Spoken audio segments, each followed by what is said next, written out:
یا الگ الگ بیٹھی ہے؟ تھوڑی توجہ کیجئے، یہ پیغام پہنچانا ہے۔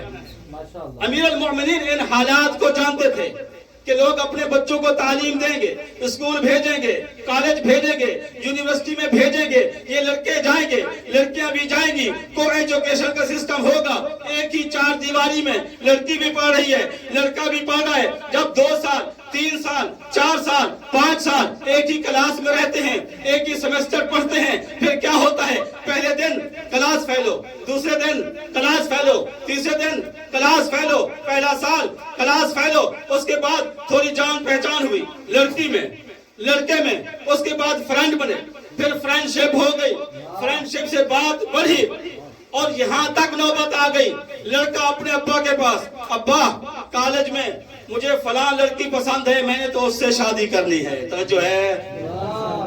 اب لڑکی اپنی اماں کے پاس، اماں کالج میں یونیورسٹی میں نے فلاں لڑکے کو پسند کیا ہے۔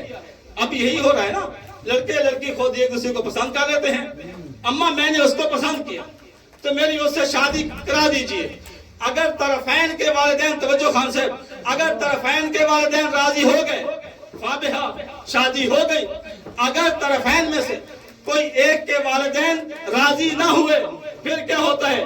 لڑکا لڑکی سے کہتا ہے تیرے ابا نہیں مانتے کوئی بات نہیں، میرے ابا نہیں مانتے کوئی بات نہیں، یہ جدید زمانہ ہے، چلو تم اپنا گھر چھوڑو، میں اپنا گھر چھوڑتا ہوں، تم اپنا سامان اٹھاؤ، میں اپنا سامان اٹھاتا ہوں، یہاں سے چلے جائیں گے، کورٹ میرج کر لیں گے، تم بھی پڑھی لکھی، میں بھی پڑھا لکھا، کوئی جاب کر لیں گے، زندگی آسانی سے گزر جائے گی۔ اب لڑکی یہی قدم اٹھاتی ہے، لڑکا بھی یہی قدم اٹھاتا ہے۔ اس نے اپنے اماں ابا کا گھر چھوڑا، اس نے اپنے اماں ابا کا گھر چھوڑا، دونوں چلے گئے۔ پیچھے کیا کیفیت؟ نہ لڑکی والے سر اٹھانے کے قابل، نہ لڑکے والے ناک دکھانے کے قابل، ان کا سر بھی شرم سے جھکا ہوا، ان کا سر بھی شرم سے جھکا ہوا۔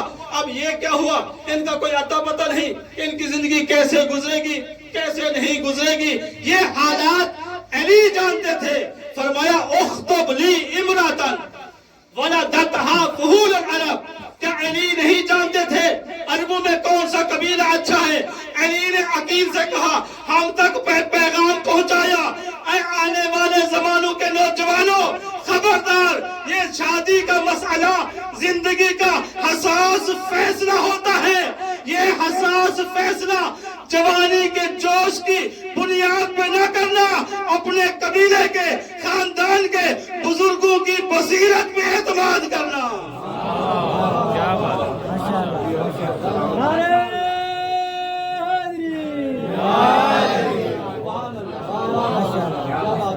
جب آپ کے گھر میں بزرگ موجود ہیں، با بصیرت موجود ہیں، وہ احوال جانتے ہیں، خاندان جانتے ہیں، خوبیاں جانتے ہیں، پھر ان کی بصیرت پہ